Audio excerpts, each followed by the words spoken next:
বেসনের ব্যবহারে সাধারণ ঝিঙেও হয়ে উঠেছে অসাধারণ। নমস্কার বন্ধুরা, আপনারা দেখছেন মিসিস্টার্স চ্যানেল।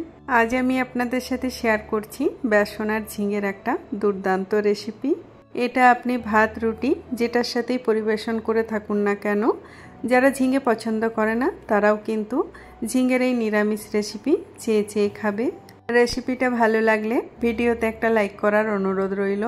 তাহলে চলুন বন্ধুরা দেখে নেওয়া যাক এটা কিভাবে তৈরি করবেন। ঝিঙের এই রেসিপি বানানোর জন্য আমি এখানে 4টে ঝিঙে নিয়েছি। ঝিঙের খোসা ছাড়িয়ে জল দিয়ে ধুয়ে ভালো করে পরিষ্কার করে নিয়ে ঝিঙেগুলো আমি কেটে নিচ্ছি। এই রান্নার জন্য ঝিঙেগুলো একটু বড় বড় করে কাটতে হবে। আমি একটা ঝিঙেকে 4 টুকরো করে কেটে নিচ্ছি।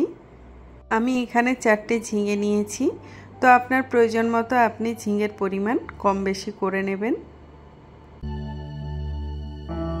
ঝিঙেগুলো কেটে নেওয়ার পর এবার আমি এর মশলা তৈরি করে নেব।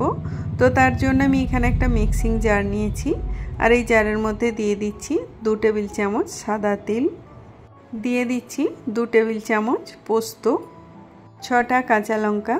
ঝালটা আপনাদের স্বাদ অনুযায়ী কম বেশি করে নেবেন। এবার যেটা দিচ্ছি সেটা হচ্ছে হাফ চা চামচ গোটা জিরে। এর মধ্যে সামান্য জল দিয়ে আমি এর একটা স্মুথ পেস্ট বানিয়ে নিয়েছি। গ্যাস অন করে গ্যাসের ওপর কড়াই বসিয়ে দিয়েছি। কড়াইয়ের মধ্যে দিয়ে দিচ্ছি বেশ কিছুটা পরিমাণে সরষের তেল। এখানে তেল একটু বেশি পরিমাণেই দিতে হবে। তেল গরম হতে থাক, তত সময় আমি চলে যাচ্ছি নেক্সট স্টেপে। একটা বড় বাটির মধ্যে নিয়ে নিচ্ছি 2 কাপ বেসন। আপনি ঝিঙে যতগুলো নেবেন সেই অনুযায়ী বেসনের পরিমাণটা কম বেশি করে নেবেন। দিয়ে দিচ্ছি পরিমাণ মতো নুন, চা চামচের 3 ভাগের 1 ভাগ হলুদ গুঁড়ো, হাফ চা চামচ জিরে গুঁড়ো, চা চামচের 3 ভাগের 1 ভাগ লাল লঙ্কা গুঁড়ো। সমস্ত গুঁড়ো মশলা বেসনের সাথে খুব ভালো করে মিশিয়ে নিতে হবে। বেসনের মধ্যে সমস্ত উপকরণ ভালো করে মিশিয়ে নেওয়ার পর একটু একটু করে জল দিয়ে আমি এর একটা ব্যাটার তৈরি করে নেব। একসাথে বেশি জল দেবেন না, তাহলে ব্যাটারটা পাতলা হয়ে যেতে পারে।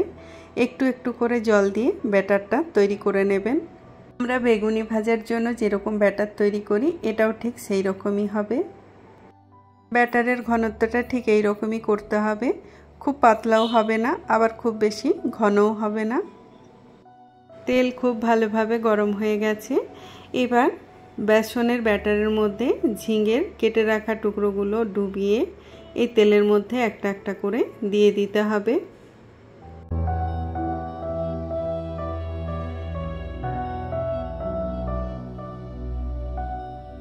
এবার লো টু মিডিয়াম ফ্লেমে ঝিঙের পকোড়াগুলো উল্টে পাল্টে লালচে করে ভেজে নিতে হবে।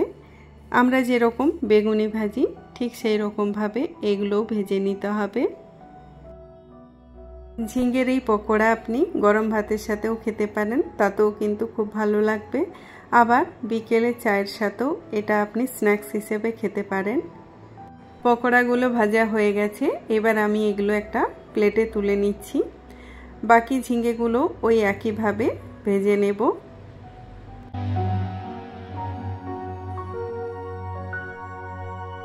সব ঝিঙের পকোড়া ভাজা হয়ে গেছে, এবার আমি রান্না করে নেব। তো তার জন্য আমি কড়াইয়ের মধ্যে দিয়ে দিয়েছি 3 টেবিল চামচ সরষের তেল। এখানে আমি পকোড়া ভাজার তেলেই ব্যবহার করেছি। গ্যাসের ফ্লেমটা লোতে করে তেলের মধ্যে দিয়ে দিলাম চা চামচের 3 ভাগের 1 ভাগ 5 ফোড়ন। 5 ফোড়ন ভালো করে ভাজা হয়ে গেলে এর মধ্যে দিয়ে দিচ্ছি সাদা তিল, পোস্ত, কাঁচা লঙ্কা আর গোটা জিরের যে পেস্ট আমি তৈরি করে রেখেছিলাম সেটা। মিক্সিং জারটা ধুয়ে সামান্য জল আমি এর মধ্যে দিয়ে দিলাম। গ্যাসের ফ্লেমটা লোতে রেখে মশলা ভালো করে কষিয়ে নিতে হবে। মশলা তত সময় পর্যন্ত কষাতে হবে যত সময় পর্যন্ত মশলার জল কিছুটা শুকিয়ে যাচ্ছে আর মশলা থেকে একটা সুন্দর গন্ধ বেরোচ্ছে। মশলার জল অনেকটা শুকিয়ে গেছে, মশলা ভাজার একটা সুন্দর গন্ধ বেরোচ্ছে। এই সময় আমি এর মধ্যে দিয়ে দিলাম চা চামচের 3 ভাগের 1 ভাগ লাল লঙ্কা গুঁড়ো আর চা চামচের 3 ভাগের 1 ভাগ হলুদ গুঁড়ো।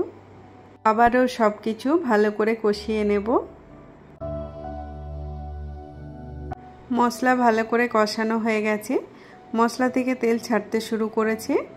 এবার আমি এর মধ্যে দিয়ে দিচ্ছি 2 বাটি জল। দিয়ে দিচ্ছি পরিমাণ মতো নুন আর সামান্য চিনি।